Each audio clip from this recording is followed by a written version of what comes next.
شروع کرتا ہوں اللہ کے نام سے جو بڑا مہربان اور نہایت رحم کرنے والا ہے۔ ابن وہب نے بیان کیا، ان سے عمرو نے، ان سے ابو حلال نے، اور ان سے ابو الرجال محمد بن عبد الرحمن نے، ان سے ان کی والدہ عمرہ بن عبد الرحمن نے، وہ ام المومنین عائشہ رضی اللہ عنہا کی پرورش میں تھیں۔ انہوں نے عائشہ رضی اللہ عنہا سے بیان کیا کہ نبی کریم صلی اللہ علیہ وآلہ وسلم نے ایک صاحب کو ایک مہم پر روانہ کیا۔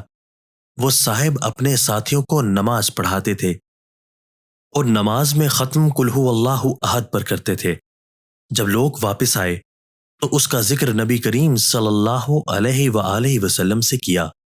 نبی کریم صلی اللہ علیہ وآلہ وسلم نے فرمایا کہ ان سے پوچھو کہ وہ یہ طرز عمل کیوں اختیار کیے ہوئے تھے۔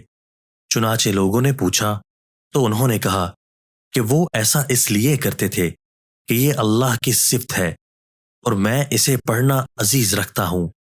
نبی کریم صلی اللہ علیہ وآلہ وسلم نے فرمایا کہ انہیں بتا دو کہ اللہ بھی انہیں عزیز رکھتا ہے۔